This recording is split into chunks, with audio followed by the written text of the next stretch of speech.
Welcome to SSS-D Beyond the Hill, the official podcast of WKU Student Support Services Disabilities, also known as SSS-D. I'm your co-host, Mr. Jimmy Martin. And I'm your co-host, Katie Eversole. Here we explore the incredible resources, opportunities, and stories that empower students to succeed at WKU and beyond. Each episode, we will chat with special guests, whether it's a student, staff member, community leader, or whoever, to share their stories, their insight, and advice, all to help you thrive and be successful at college.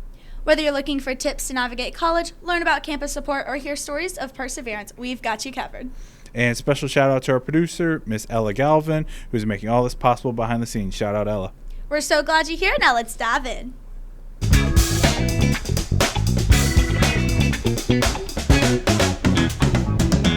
Today, we are joined by Marrissa Bryant. Marrissa is the Associate Director of the Academic Advising and Career Development Center at WKU. That is such a long title, but when you shorten it to ACDC, it becomes a band, right? That is correct. With over 13 years of experience in higher education, she has also worked in management and human relations. Marrissa holds a bachelor's degree in management as well as a master's degree in higher ed with a concentration in student affairs. Marrissa is passionate about student success, and she is dedicated to empowering students, love that, and helping them achieve their academic and career goals. So welcome, Marrissa. Hello, I'm so excited to be here. Thank you for inviting me to join today. No problem. How's your day going so far? We were recording this on a Monday morning-ish. Yeah, Monday morning still, yeah. It has definitely felt like a Monday. Very busy, trying to get back into the swing of things for the week. But that's pretty good, typical for yeah. the advising center, right? Yeah, this is our busy time of the year for sure. So Already. Trying to make sure everybody gets in and advised before they can register for classes. So. As again, we do record these at the beginning of March now, but so this will be released hopefully in the next couple of weeks. So Marrissa, tell us a little bit about yourself and your journey through higher education, and then what really inspired you to go down this pathway. Sure. So at one point I was working in human resources, and I was working with a company and their students with their tuition reimbursement plan, and I really enjoyed working with students and loved getting a chance to hear about their career goals and what they were going to school for. So I decided at that point that I might want to get into higher education. So I, at that point, I had done my undergraduate here at WKU, and yay, alumni. And so then I took a little bit of a break and decided to come back and started working. I actually started with the School of Nursing here and worked with them for a little while, and then got into advising and found that was my true passion.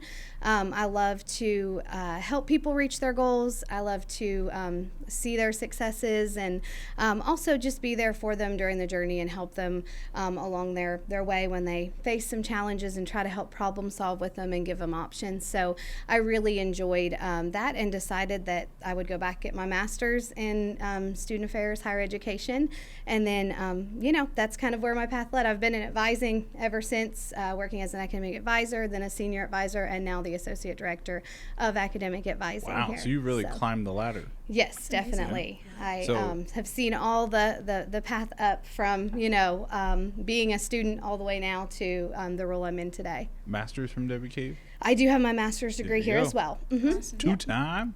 Yeah. Look at that. Two-time. Lots of love for WKU, so it feels like home to me. There you go.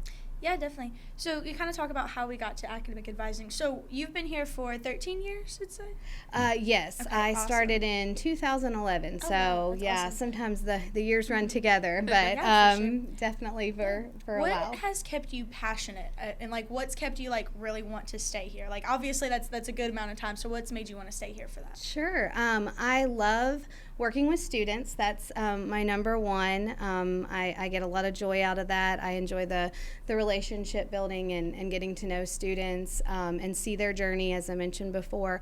I also really love the people that work here at WKU. I enjoy working with colleagues that are passionate about helping students, and I love that we get to be collaborative here and work with different departments and different people across campus. Absolutely. It's one of those things where, especially in this building, right, there's so many different resources that it's really easy just to walk somebody upstairs or across the building or something like that. I'm interested how your experience working with management and human relations, how does that affect how you approach working with students today? Well, I think looking at just I went to school for management here, so I know from a student perspective what that's like. And then I did work in human resources. I've also done some restaurant management in the past. So a lot of those things are transferable to working with students. I mean, you're working with people in that regard, so you learn a lot about communication skills, interpersonal Especially in a skills. restaurant, you have to have that. Yes, problem solving, critical thinking, all of those things I kind of learned in the corporate world, and then have brought those to education. In my role now, I do supervise the academic advising staff, so it's really nice that I had some of that management experience. I definitely have used some of the strategies that I learned through managing at a restaurant and retail, and have brought some of those in my current role to try to provide leadership to the team with that. Which restaurant did you work at?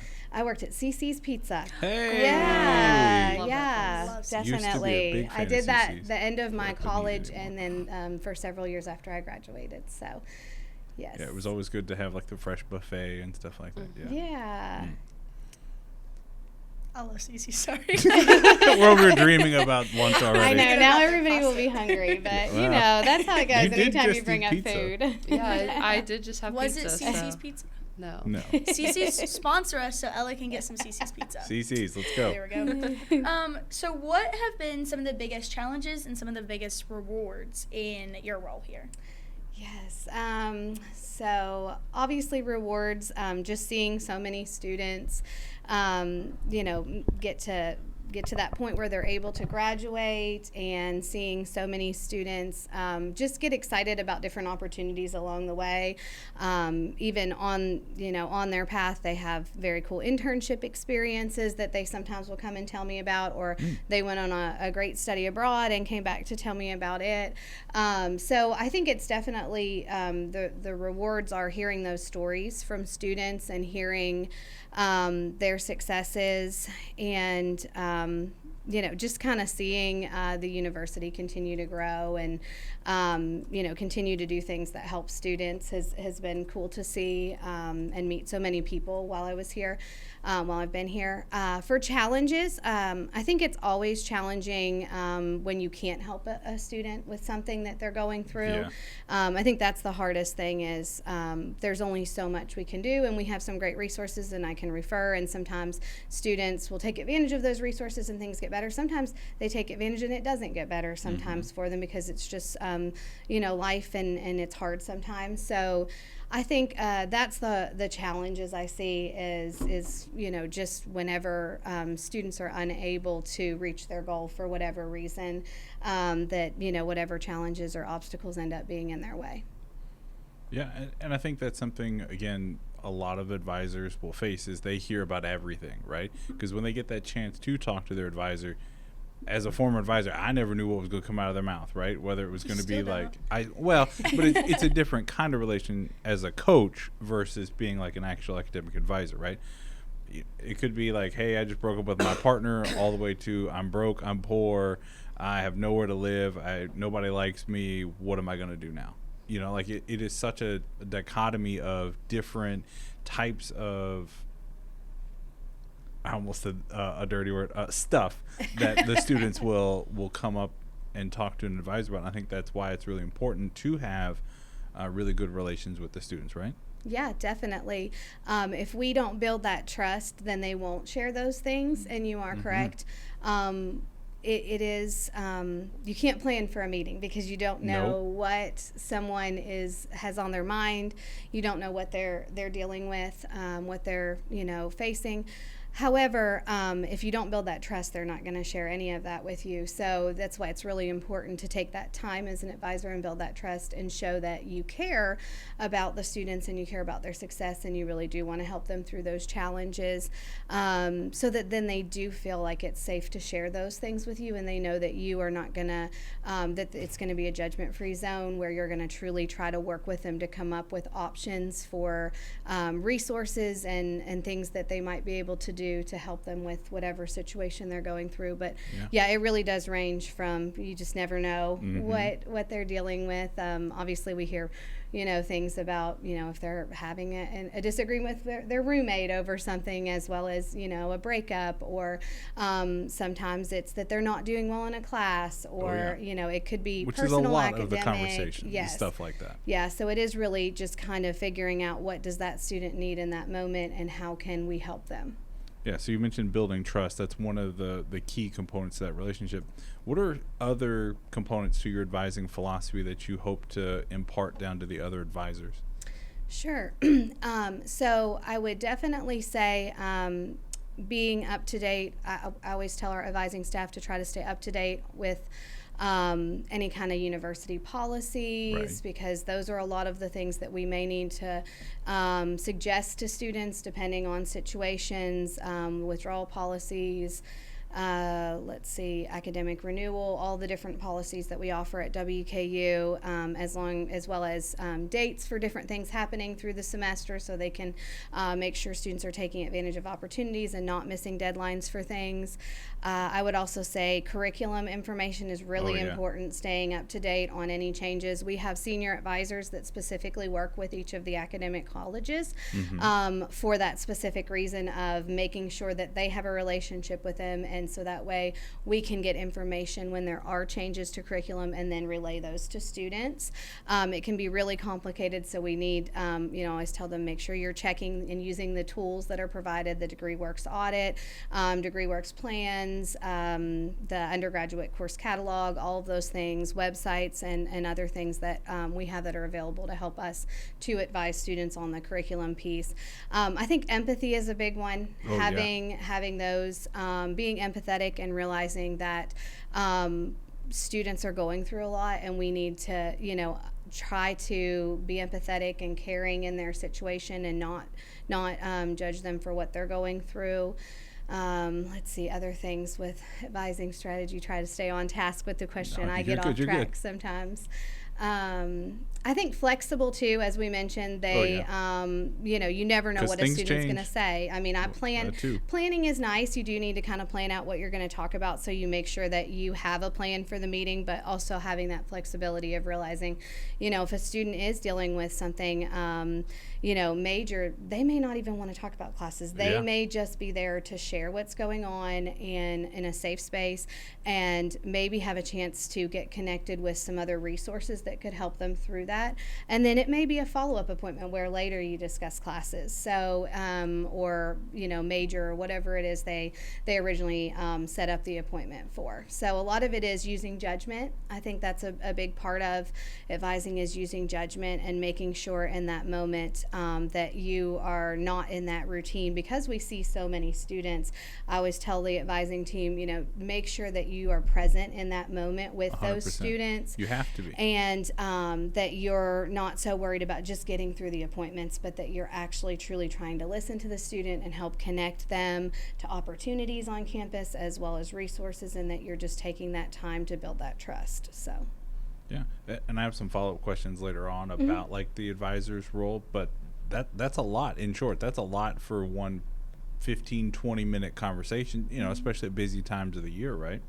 So when advisors are working with their students who may be undecided or are considering changing their major, how do you work with them to ensure that they're on the right career path, or academic to career path, or however you want to think about it? Sure. Yeah, definitely.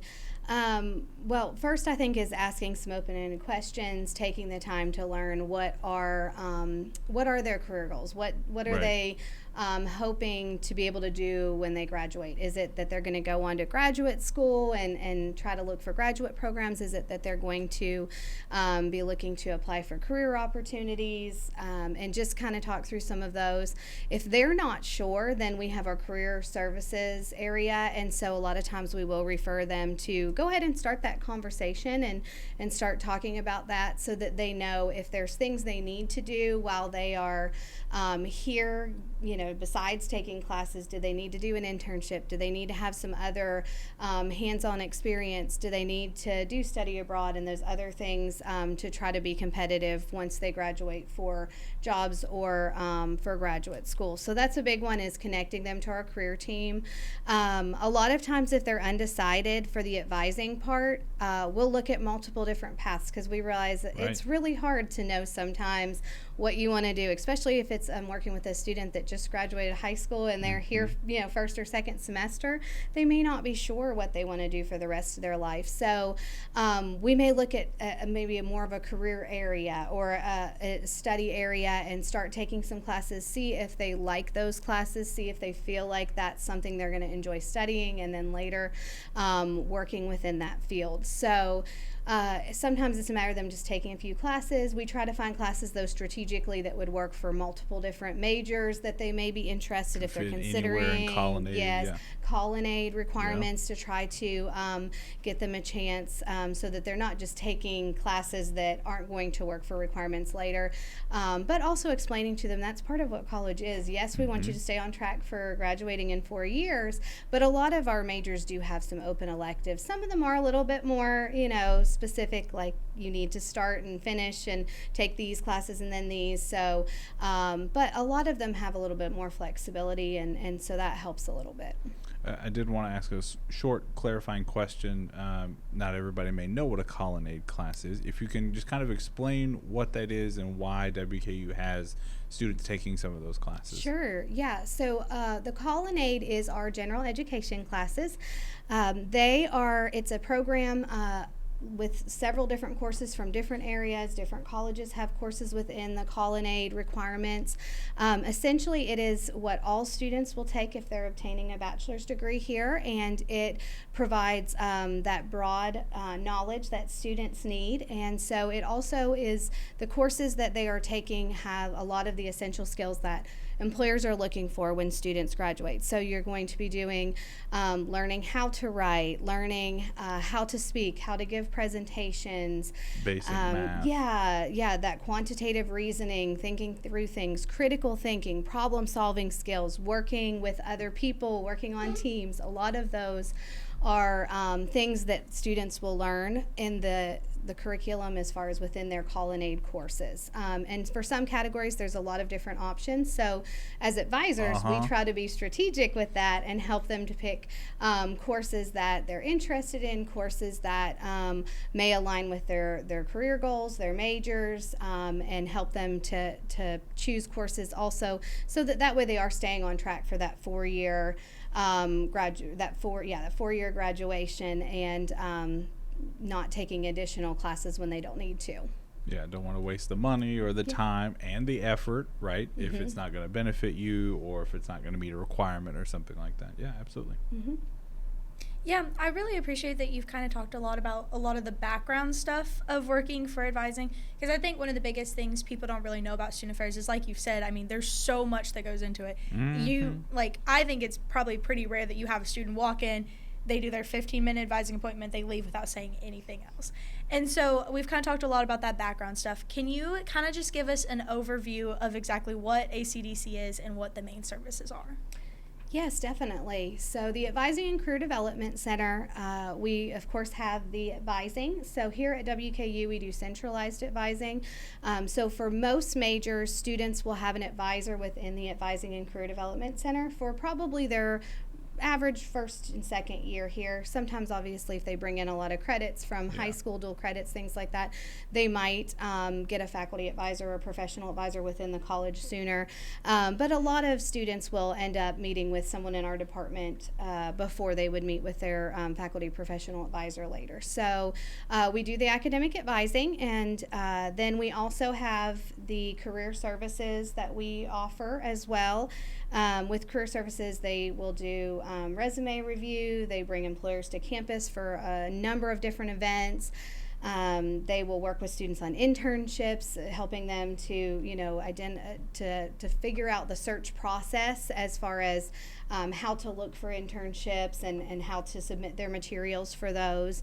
Nice. Let's see what else. We also have the Learning Center, which offers academic support for over 100 courses. So they have That's their tutoring. They have the peer one-on-one tutoring, and then we also have the peer-assisted study sessions as well for certain classes. And they also offer academic skills tutoring as well. A lot of times people do not realize that they offer that, so they might offer time management or study skills. There's a couple of different ones, and you can find out more about those specific ones on our website as well. Well done. Yeah. That's a good little plug. Good job there. But it's true. Like they do offer a whole lot of different services, and they do have a lot of different classes. And if they don't have the class, I mean, at least from like my perspective, like they are willing to try and help find somebody who either can kind of tutoring, like stats, for example. It's a common class that a lot of students take. But they're so scattered. There's, you know, psychology stats, there's business stats, right? Like there's all kinds of different ones. I found that the Learning Center can provide a tutor typically for any kind of a statistics course. We also work with the other tutoring centers on campus as far as trying to keep up to date on what they offer and share those with students. So if they come to our website and we don't have tutoring for it, a lot of times we'll go on and look and then see with a student is, well, is this something the Writing Center could help, or does math have their own tutoring for this? So a lot of times we can also kind of look around with students and see if there's some tutoring offered somewhere. The Gordon Ford College of Business offers some tutoring for specific business courses. So just knowing those things is part of what we do is in helping students to figure out what resources are available to them. And it may be in our center, we offer a lot, but it also might be across campus in different areas. Absolutely. I want to follow just, you mentioned the Learning Center. Can you touch a little bit more on that, like what that procedure is, like what they offer? Because I didn't know that you could just walk in and do homework until literally this semester. Dang. Yeah. I was that bad of a coach? I didn't even tell you about that? My first meeting with you, I told you that I don't study and I don't need to study, and you looked at me like I was crazy. But it's still true. I haven't studied ever. I just do homework. Because you're very gifted. Thank you. GT, woo! Into yours. So we do have some study spaces within our Learning Center. They're on the annex side of DSU. We have one on 2141, and then I am blanking on the room number, but it is on our website. But it's basically right below on the first floor, right down from you all. Actually, yeah, it's right down from your all's office. Yep. So, and that is where that space downstairs is where our peer tutors also work. So if students want to meet with a peer tutor to do the tutoring, they would want to set that appointment up in advance through the Learning Center website. But if they just want to come in and study in those spaces, those are available for students to come in and have a quiet place to study. Yeah. Yeah, the Learning Center, DSU 1082. Thank you. I appreciate that. I It's have my hard to keep computer up. numbers straight with all of the rooms in DSU. So I love the Learning Center. It's nice and quiet in there, so I'll go eat my burrito bowl. And then I'll do homework. A lot of people will do that. Like, I Yeah. do see a lot of people eating in there and stuff. Well, like because, that. like, outside in DSU is so loud. Oh, it's manic. And, like, especially if you have, like, camps or if we have, like, FBLAs coming up this week. And as much as I love them, shout out to Simpson County FBLA. They're loud. Shout out to Hopkins County Central, FBLA. No. Thank you. They're not part of Region 2. Whatever. I was Region 2 president, so I know all my counties, yeah. But I love the Learning Center because it's nice to just go in there and you can just, like, eat your food, do homework, and it's nice and quiet. yes, And they do it have a is. fireplace in there. I don't think I've seen it on recently, but it is in there. Yes, it is a nice, comfortable space, Yeah. and Yes. it's kind of, feels kind of cozy in there, Yeah. so, which is nice. It's nice to have one on the bottom of the hill, because like my favorite space is the library, but sometimes I don't want to walk all the way up there. Yeah. So it's nice to have the learning center where it's a nice, quiet, designated studying space. Yeah. Well, and another space for commuters that we have is on the second floor. There's the new commuter lounge too. Oh, So wow. That's if you're a amazing. commuter, that's a great place to go hang out between classes. And so that's on the second floor, Oh, that's awesome. right next to our DSU 2141. It's just kind of in Oh, that yeah, same yeah. hallway. Mhm. So, and it has a sign on the door, I believe, to say awesome. that it's the commuter lounge. I like So yeah, another Uh, space now. Marissa, what would you say are some of the biggest misconceptions students have about academic advising? That's a broad question. It is. I think sometimes students think that it's similar to maybe in high school when they go, and especially students the first time they're meeting with us, they sometimes think that they're going to go and sit down and register right there when they meet with us. And so a lot of times they don't understand that it's much more of a process where they're going to take the initiative and do the registration. So I think back to that's how, as advisors, we kind of empower students to start doing some of those things on their own. And so with that, we go over the tools. We will explain all of it with them, how to use DegreeWorks, how to use the schedule planner to add classes and generate schedules, how to understand TopNet and what all the different tabs and menu options are on there, how to read their degree audit and know what courses they need to take. We can even do a 4-year degree plan with them where we go in and kind of show them what they would take each semester on their way to graduation, so that way they are looking ahead and kind of looking forward and keeping that end goal in mind as well. And so I think that that's a big one, though, is just that they think that sometimes they're going to be able to come in and do that. And sometimes we can help them add a class or drop Yeah. a class. I mean, a Especially lot the of times first if 2 they're weeks. there, we can, definitely those first 2 weeks, we want to get those things taken care of. So if we can help them do that, but obviously with so many students registering on the day of registration, we can't meet with every single student Nope. on that particular day and do that. So I think that's probably the biggest thing that students don't realize when they think of that. I think it's just hard to think about the role between guidance counselor and academic advisor, because obviously we are not guidance counselors, but we do help them with classes like their guidance Right. counselor did. So I see where the confusion comes into play. And when they attend TOP, we do help them a little bit more picking their classes that in that particular moment and do their registration for them to make that process easier, since we're meeting with a lot of students the day of TOP. So I can definitely see where that is a very confusing thing for students. But most of the time when they get there and we explain and go over the tools for how to do it, they're like, oh, okay, well this isn't okay. easy. This seems like it's going to be okay. And we always let students know if you have problems with it, with the registration or systems or finding a class, just email us or call us back. Stop by our walk-in hours. We do offer walk-in hours. Basically every week of the semester. Some weeks we even extend those and offer more and have more advisors on during like the first couple weeks of the semester, the last couple weeks of the semester, because we know those are times where we might have a lot of students walking in with concerns. So I think that's the biggest one that I can think of, is that specific area. Yeah, and it's funny to me how that process has changed over the generations, right? Like it used to be, everybody would go to a giant auditorium and like you would just sit and wait for your name or your number to be called, and you would go up on a giant board and put your classes and pin them. These are real things. Like I see your face is like huge. Yes. That's crazy. Is this what you did? No, that's not what I did. This would have been like my grandparents, so like your great grandparents would have done stuff like this. And then it moved. Computers? No, this would have been predating computers. Yeah. Did they have computers when you were in college? Yes. Okay. Jesus Christ, I'm not that old. Good God. And then it shifted to the call-in system. I don't know if Western had a call-in system.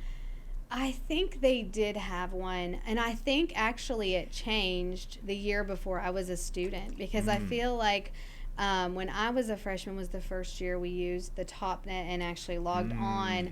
It was either that changed or the time changed, because I think there was also something about midnight at one point, and students had to stay up. If I remember correctly. I'd rather be in midnight. There was something about staying up until midnight and doing it as soon as and it may not have been here. I very well could have been other students, that I talked to, but I remember that was the big thing was at 5 a.m. It was maybe the first year they were doing 5 a.m. Whenever I was a student here as an undergrad. So it has definitely had some changes over the years as far as that. I think for the most part, though, it's really been pretty much the 5 a.m. Now, the dates and things like that obviously shift a little and some of that. And, of course, the tools have shifted because we didn't used to have Schedule Planner.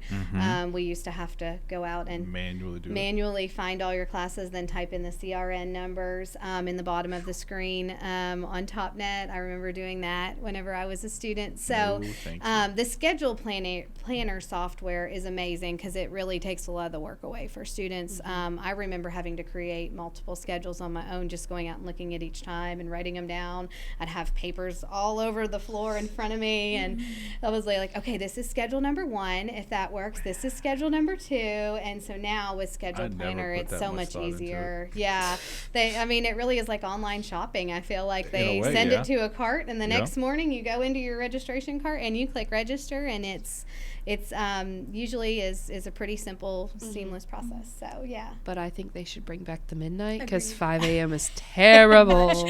I know students don't love getting up that early. I always tell students it's better to get up one day early and possibly get a schedule you want than maybe not getting a schedule you want and having to get up earlier every single day if you end up having to take an earlier class than you had hoped to, or having to take a class that is at a time that is not your favorite time of day to take them. So Good news, Ella. This year we're seniors, so we get that first one. There you go. March 24th. Let's go. I remember that's exciting. Day after spring break, though. Why would you say that? Well, there's that.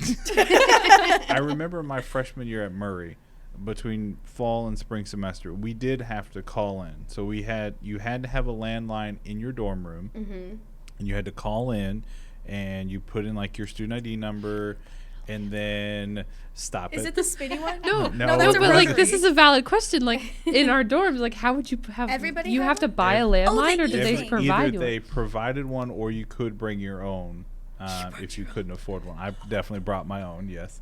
That's crazy. And you put in your student ID number. You called the number. You put in your student ID number, and then CRM? No. The course registration number. Yeah, CRN. Yep. You put in that for the section that you wanted, and then you hit submit. And if there were any errors, none of it saved. So you had to then fix it and redo the whole process again. And I can't remember if it told you what it fixed or what needed to be fixed or not. But they opened up every 2 or 3 hours. So I feel like my wife one semester had it at 2 a.m. or something like that. Mine was at 5.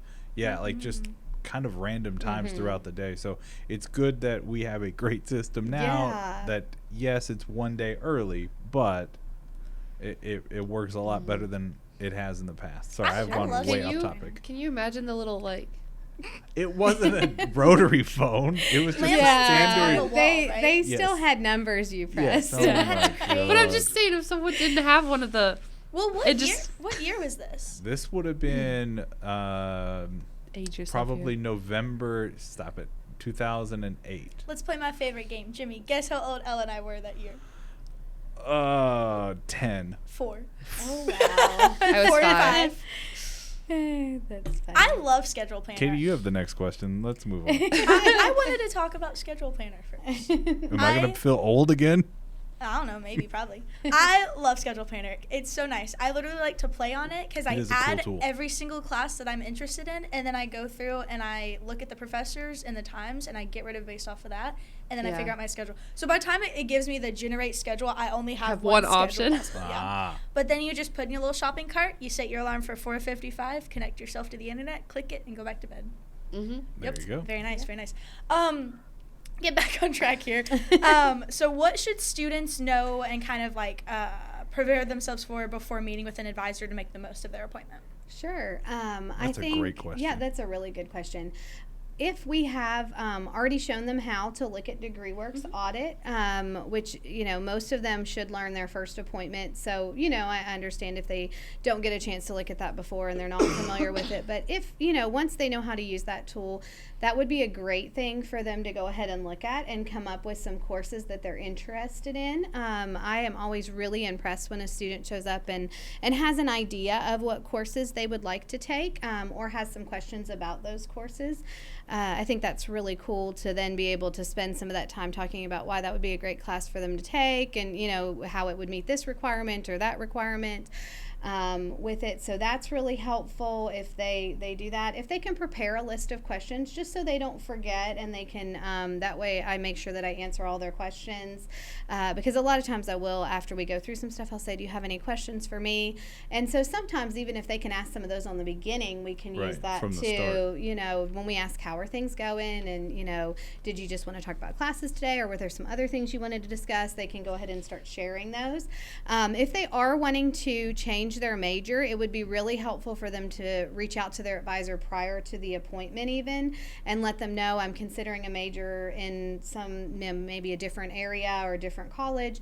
And what we can try to do in those situations is see, is an advisor for that major available, because honestly, because we all advise for different colleges, I can answer some general I can answer some questions for most of the colleges, well, for all the colleges at this point, but some of our advisors may not be as familiar. If it's a Gordon Ford College of Business advisor, they're really knowledgeable about the GFCB majors, but may not be quite as knowledgeable about the Ogden, college majors. So in that situation, if we can see if we can go ahead and get them an appointment with an Ogden advisor, they can talk with them about the new major, kind of answer some of those questions, see if that's what they want to do. They can always meet back with their other, assigned advisor if they decide not to change, or if they want to still talk with them about some things. But sometimes that will save a little bit of time, especially if we're really running closer to registration time, and they're going to want to register for classes for the new major. So reaching out and letting us know that is really helpful as well.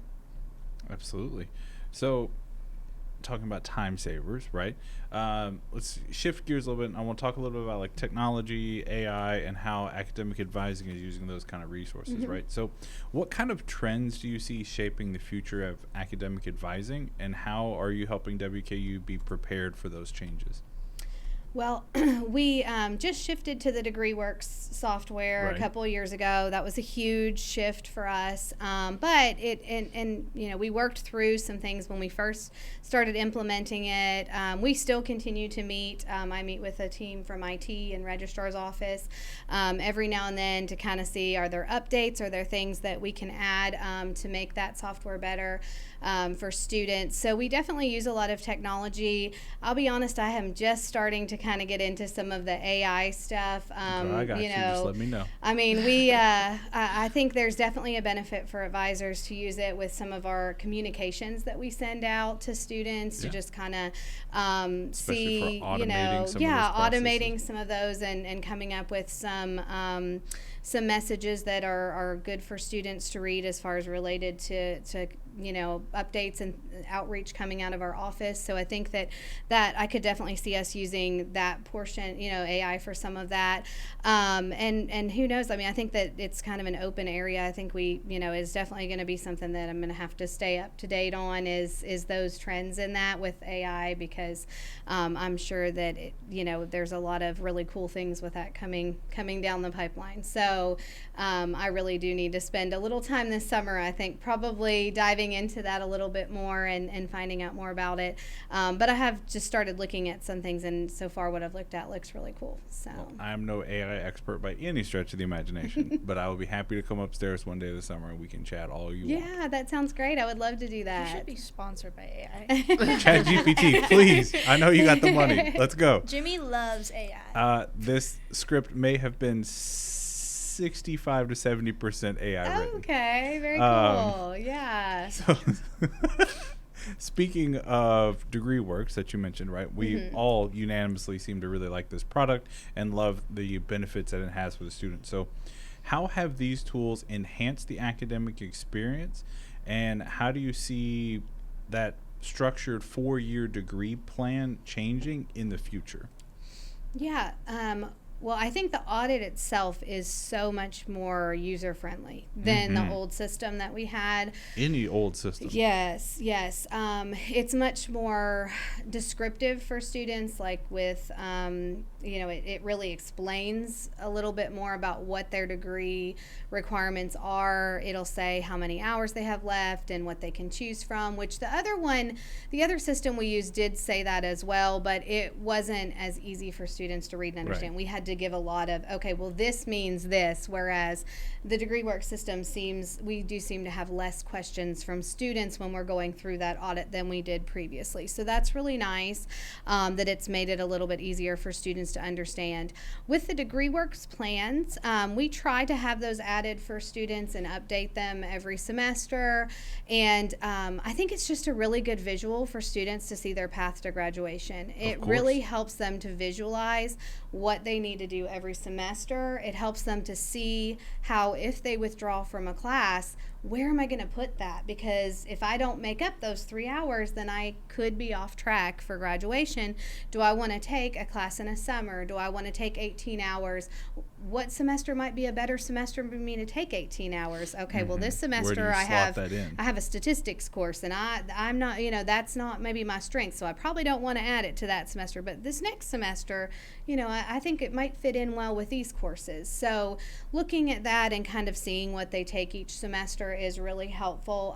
It also can help them figure out, is there a semester where I could look at maybe doing some study abroad? And if I want to do a study abroad, is it something where I need to look for something more in the major, or am I still taking some Colonnade classes where I could maybe look and see, is there a program I might be able to get some of my Colonnade requirements, while studying abroad?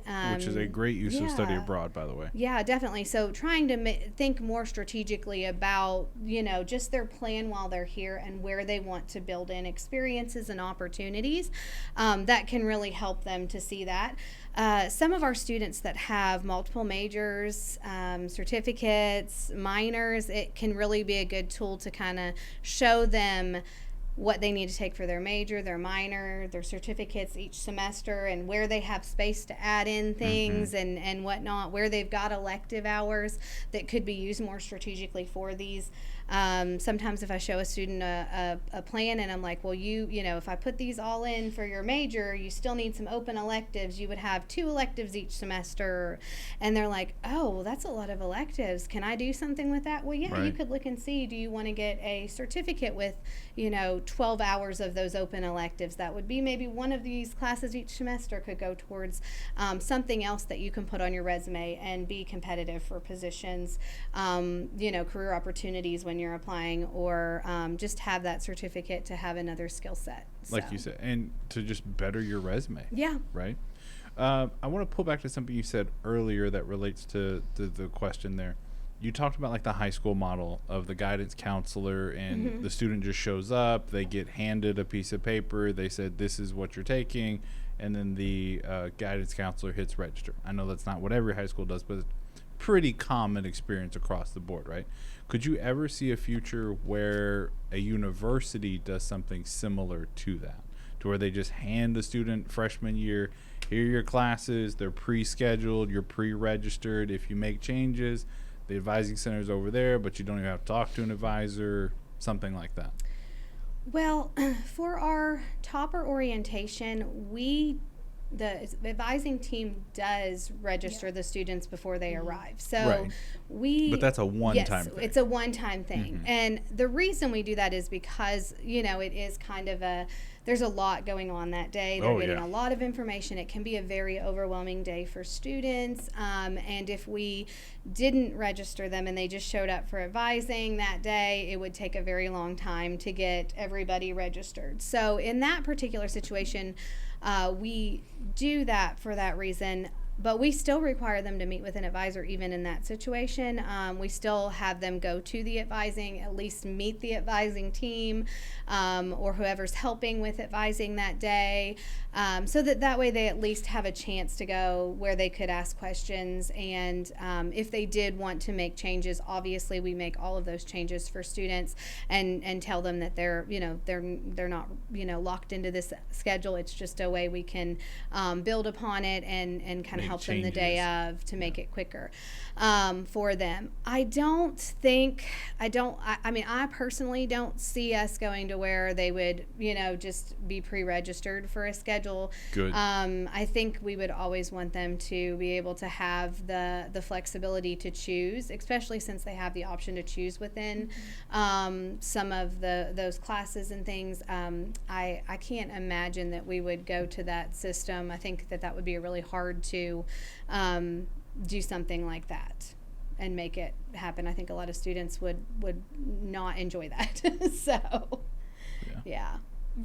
I want to add to that. I love that you guys do that for the freshmen at Top. I'm a Top guide. Yeah. And we get so many questions. That's the first thing that they ask us is, when can I change my schedule? I don't want to do this, blah, blah, blah. And I think it's really good that they get that kind of that first, because I know I came to college and I had no clue about anything under the sun. And so I got that first thing, and I definitely had a lot of follow-ups for my my advisor that Top date that I met him. I was like, well, I don't want to do this. I've already done this and everything. So I definitely think it's very helpful for students that we have that. And kind of going back off of that AI in a way, so there is an ongoing discussion about kind of what AI is going to look like in the future of academic advising. So how do you see technology enhancing advising at WKU while ensuring that students still receive that personal guidance and just kind of get that tailored towards them? Sure. I mean, I think anytime you use technology, it's a tool. So I don't think it should ever completely replace that human interaction piece, because we've already talked about the things that students share with advisors. And if you just have technology, there's no way for them to share that. So I think it's always going to be, even if students, are able to use the technology and didn't need to meet with an advisor to know how to do it, I think it still is always going to be something where we would have that, relationship with students and require them to at least have a meeting to come in and discuss how they're doing, what's going on in their life, if they have questions, even if they feel comfortable with the technology going forward. So, I mean, I think we can use that to make the more prescriptive parts of our job a little easier. Like, oh yeah, these are the classes you take. I mean, that has definitely saved time. And, thinking about, I guess before they had that, they would probably have to look at requirements and look at what people took and, kind of go across the old manual way. As a former advisor, that's how I had to do it. Yeah, exactly. At the big blue school in the state, that's how I had to do it as of 2021. Yeah. So having these, I mean, that takes that work out so that then we can focus more on that interaction piece, that personalized, spending time talking to students, helping them get connected with different opportunities on campus and different resources. That opens that time. So I think it enhances our jobs, but I don't think that it will ever replace that that need for us to meet with students and just kind of have that check-in with them to see how things are going. Yeah, so. And I love that about the way that you all approach advising by having that personal touch. I think that does set WKU apart. It's not because my paycheck comes from, like, I'm being genuinely honest. Like, I do think that what you all do and the care that you have for the students does make a difference that not other schools have. So I think keeping that personal touch would be huge moving forward. Yep. So we're going to do a quick little transition and just kind of talk about, like, student development and success, just in an overall sense, not even just ACDC specific. So first off, what advice would you give to somebody interested in pursuing a career in higher education and student affairs? Like yourself. Thank you. Well, that's awesome that you want to pursue a career in higher education. I love working in higher education. I love working with students. So anytime someone comes to me and asks, I will gladly share why I enjoy it, just like I shared with you all earlier today on that.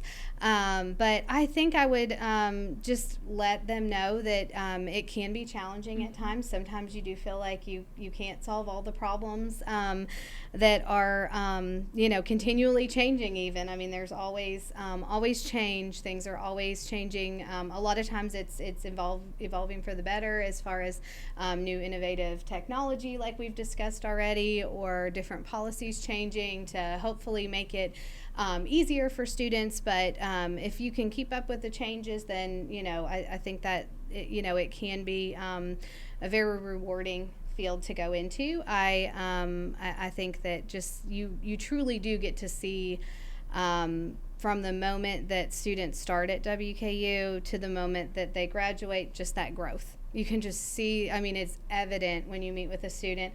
And sometimes we don't even always get to meet with them at the end when they're graduating, but we can see a growth just between the first time we meet with them at top through when they're getting ready to have their professional or faculty advisor in the college. We can see just a growth in their first 2 years. Sometimes I can see a growth in a semester, so it's it can be very rewarding to see that, and really makes you feel like you are having a positive part of that experience, and like you're able to impact that in a great way for students. Yeah. So what do you think is some of the biggest academic challenges students face today?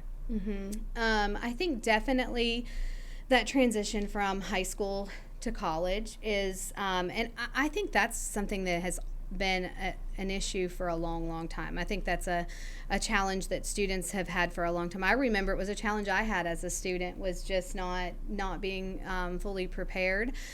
So I think that's one. I think there's financial challenges for sure. I think mental health concerns are something that we all struggle with, and I think that that's something that can be challenging for students if they are struggling with that. I think those are kind of the big ones that I feel like I see a lot. Sometimes not knowing kind of like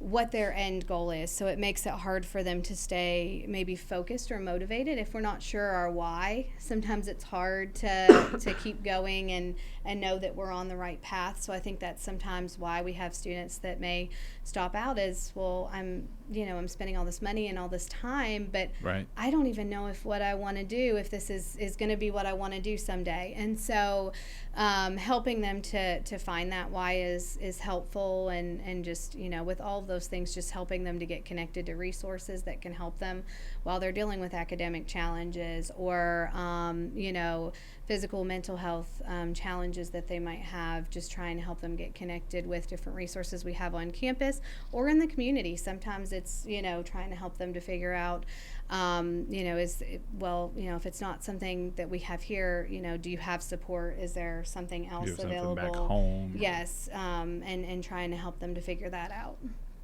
Yeah. Sorry.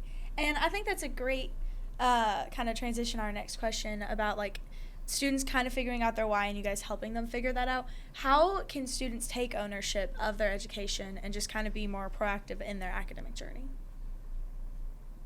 I think talking to people is probably the biggest thing. Yeah. Having that support. Conversations, because the more they connect with people on campus, the more I think that they can feel empowered, the more they'll know what they need to do, and then they can feel empowered to do those things. So I think talking with their instructors is huge, finding out, what do I need to do to find out more about working in this field? What do I need to do to be competitive for jobs when I graduate? Talking with career coaches, talking with advisors, talking with anybody in any of our resources, talking with study abroad and global learning. But just having those conversations is really important, because if they don't know what they need to do, then they're not going to feel like they can do it, Right. So they need to have those next steps, so then they can develop their own plan. I always tell students, I will help find options for you, but you need to choose which option is best for you. I can, sit here all day. We can come up with all kinds of plans. Well, if you did this, then this. If you did this, then this. And this would affect you this way, and this would, be an opportunity here, but then this would look like this.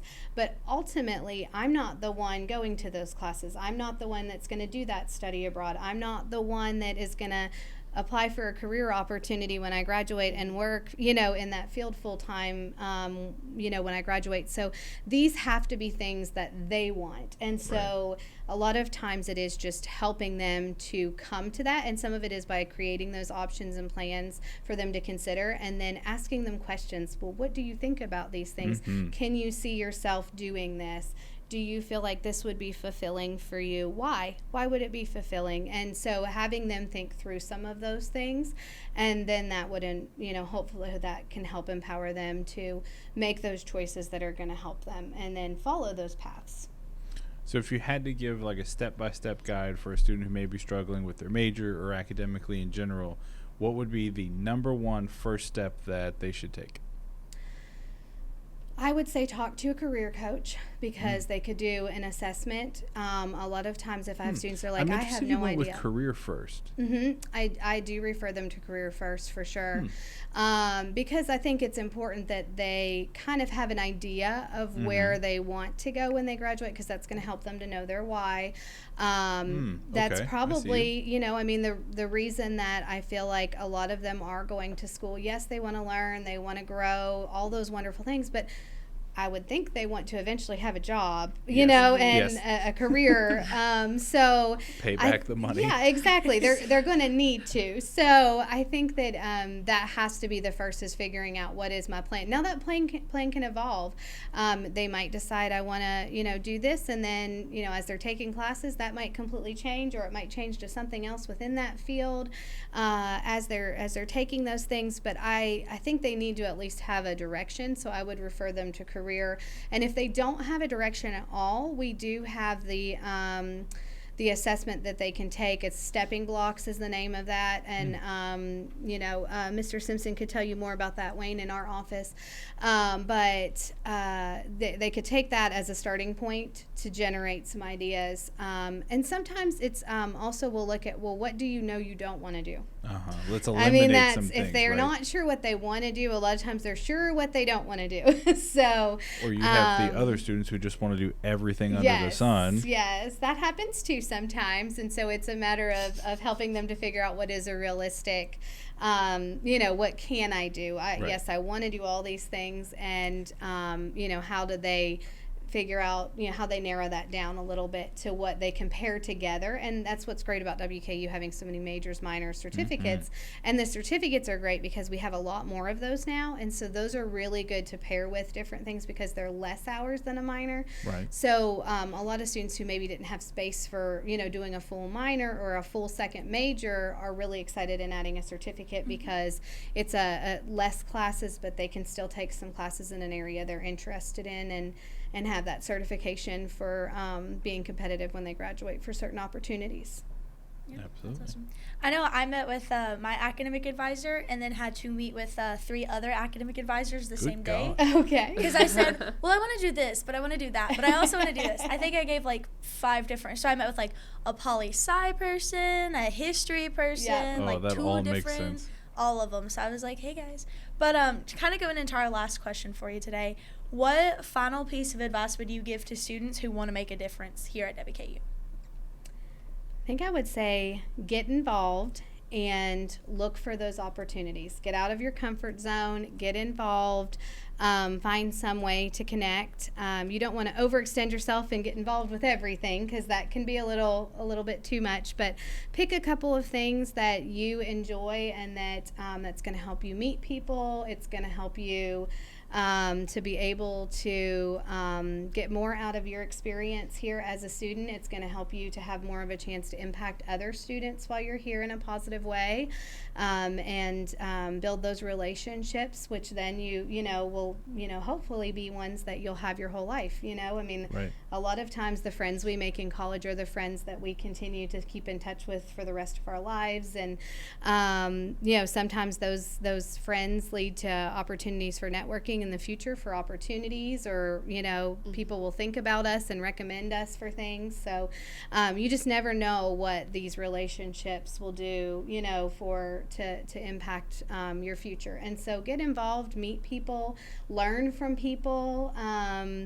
And I think that would be probably the most important thing I would say is just take advantage of those opportunities that are around you. Study abroad if you can. Do an internship so that you know if you like what you're what you're studying in a real world setting. But those things are important, and they a lot of times involve getting out of your comfort zone. A lot of people would prefer to sit in their residence hall room and just relax a lot, and I do that too at home. Sometimes I get a little bit where I don't want to go out and do stuff, but when we do, a lot of times I feel like we really can grow and be enriched by those relationships with others and those opportunities that we have in the WKU community.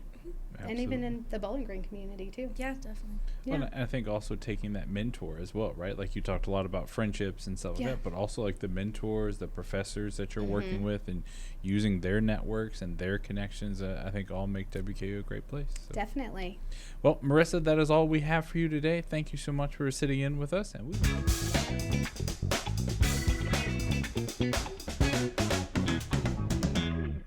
Thanks for tuning into this episode of SSS-D Beyond the Hill, brought to you by WKU Student Support Services Disabilities. We hope you learned something new and feel inspired to take advantage of all of the incredible resources and opportunities available to you here at WKU. Don't forget to subscribe to the podcast so you never miss an episode, and share it with your friends and everyone else you know. You can also follow us on social media for updates and additional resources. If you have any questions or topics you'd like us to cover, we'd love to hear from you. Just give us a shout. At SSS-D, our mission is freedom to dream, empowered to achieve. With us, you're never alone on your journey for academic success. Take care, and we'll see you on the next episode.